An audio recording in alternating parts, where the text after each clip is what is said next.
Ways to become a vet. The standard way to obtain a veterinarian license is obvious: top grades in undergrad and great recommendations, lots of studying at the graduate level, and successful board exams. Of course, after all that, you have just entry-level veterinarian. You have probably learned the newest knowledge of the profession, most likely saw the practical performance of necessary procedures performed by great professors, but you still need some real practice at the clinic in order to become a practitioner. But this is a simple way to become a veterinarian in the US if you start your journey here.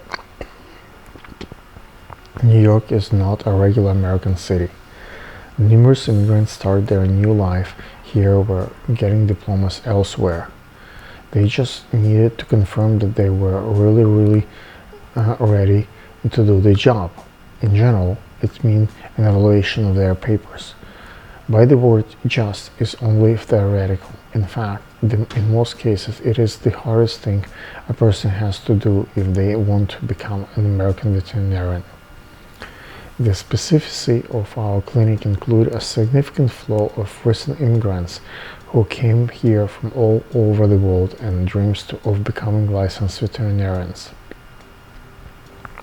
This dream is rather obvious.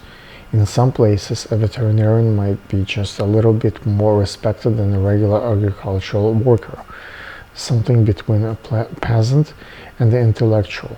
But not in America. Here, a veterinarian is a very respectable person. He or she falls into the same rank as lawyers and medical doctors. Actually, why not? If a doctor who take care of your kids' health and your parent longevity, or you deserving your full respect, why wouldn't a doctor who take care of your four-legged family members wouldn't be considered as important? Why wouldn't they deserve a respectable income and, of course, your trust? As foreign professionals embark on the path of US vet license, in the process of getting together their papers, their language skills, and their test scores, they try to become involved in the veterinarian profession in some capacity. Thus, many foreign veterinarians with dreams of becoming US certified apply for the jobs in vet clinics. They're ready to work for less money than they could make somewhere else, to take any position, all for the chance to seek a real American veterinarian practice from inside, a chance to communicate with more experienced colleagues, to be close to animals. By the way, the same is true for the young people deciding whether or not attend vet schools. Who knows whether or not this profession is right for you? It's better to find out the answer before wasting years and several $100,000 grants to discover that it's not yours. Our chief vet came here at the age of 47 with lots of personal problems in the way of health and family obligations, and his journey on this difficult road, and unless it's successful or finale. Maybe because of it, or just because he is a kind person, he has always supported those who wanted to follow in his footsteps. Based on my experience, this is not the case for so many other vets who see every newcomer as potential competitor. This whole spectrum of human characteristics can be seen among those who came to the United States with dreams of establishing a veterinarian practice. After spending a couple of weeks in the clinic, I have seen several decide that for them it's not an impossible road. There was a Fyodor, a regular farm vet from Moldova. He was about 40 with a very chubby English, and the wife in Moldova who was waiting for her husband to become a vet before making a journey to the US. It took him less than 2 months to convince himself that it would be impossible for him to achieve the dream with such a poor background. Nobody could even understand how he could practice veterinary medicine back in Moldovan village. His only useful skill was the ability to keep large and hyped dogs at bay while the doctor examined them. Another interesting character was Joseph. He came to us after a Ukrainian woman asked me if we had a vet technician position for her husband. According to her, he was a graduate from Kiev Veterinarian Academy, who was recently joined her in America. I said yes, and she promised he would be at the clinic the following morning. The next day, black young man came to the clinic and asked to see me. As soon as I saw black man, I spoke to him in English, but he did not understand me. He replied in Ukrainian, "I'm Joseph, I'm veterinarian. My wife told me that I could apply for that position here and stay until I pass my board exams. It's okay for us Ukrainian-speaking employees is acceptable, but I was unprepared to meet a black man in Brooklyn who does not speak English, but speaks fluent Ukrainian and French. Joseph is originally from Mali, a French-speaking country. While in a visit to Kiev, he married a Ukrainian woman and learned fluent Ukrainian. The doctor usually needs some time to assess the skill set of any new tech, but the morning before Joseph came, he had performed emergency surgery and was rather tired. So in order to keep Joseph busy, doctor asked him to watch a cat on IV fluids. For anyone even mimically familiar with the practice, watching the animal on IV fluid therapy entails checking if the tubes are in correct position once in a while and troubleshoot the machine which pumps the fluid in case it beeps. Joseph, eager to demonstrate what a good candidate he was, positioned himself directly in front of the cat's cage and stared at the cat without so much moving. Even when he was cold, his eyes remained fixated on the cat. Unfortunately, the skull Joseph had very veterinarian school aside from diploma from Ukrainian Veterinarian Academy. Now, anywhere anyone is asked to watch a dog or cat can help thinking of those stupid eyes fixated on animal without pause. Another case we quickly realized would never make it in the veterinarian world was Vlad. He was 40-something who had graduated from rather a renowned vet school in Russia. He claimed that his goal was to get a vet license as soon as possible, and he asked us for a volunteer position in order to refresh his skills. We agreed. He attended our clinic for a couple of weeks in this matter. He did not perform any real work, he was just present while our employee performed their duties. He watched everything with a very clever look. Soon there was opening for a full-time vet technician, and we needed to find somebody very quickly. When we proposed him to join our team, Vlad was happy.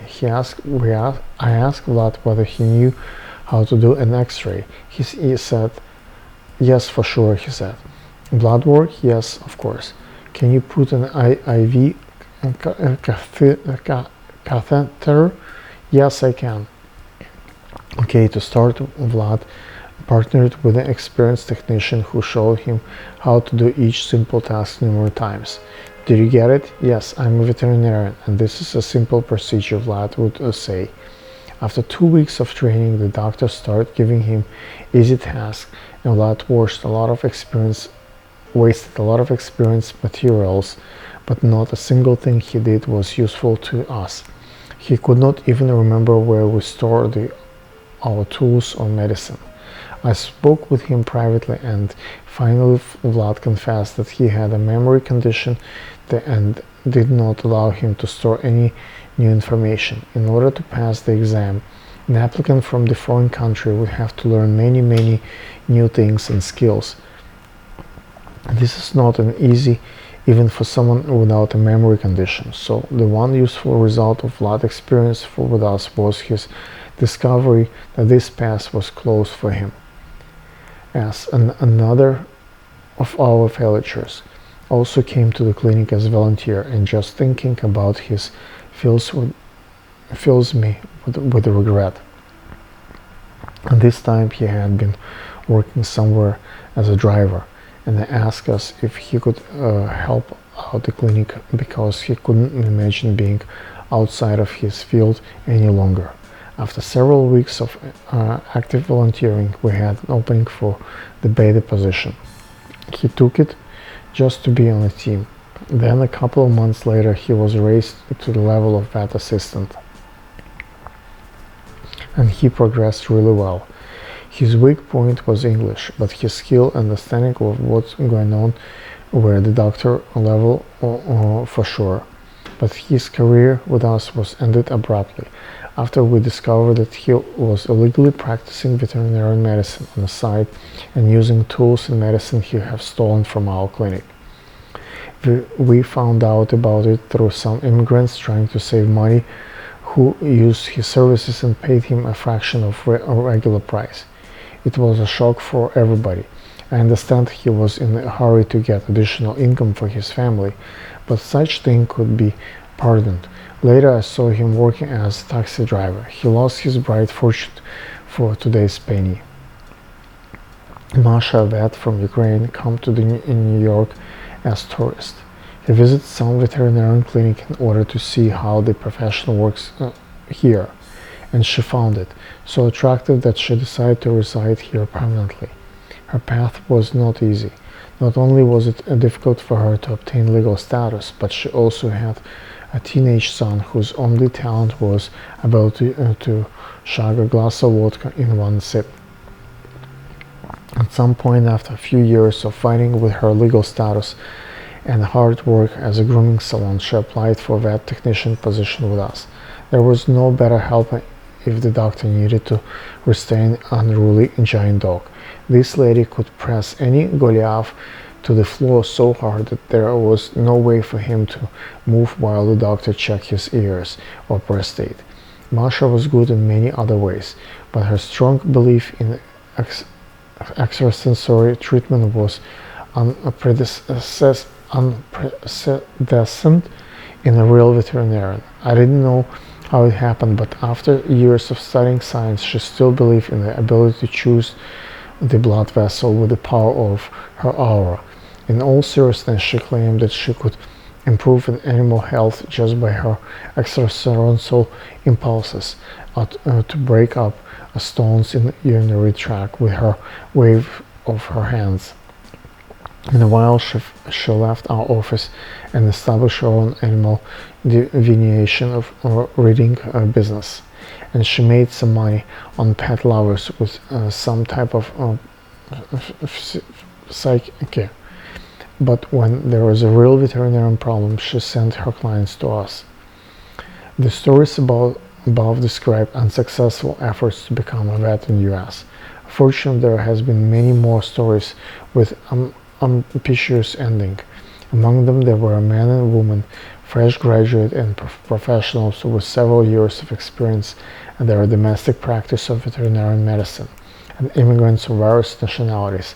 Some came to us already having a green card, and some had less fortunate circumstances and find their legal way for their legal status.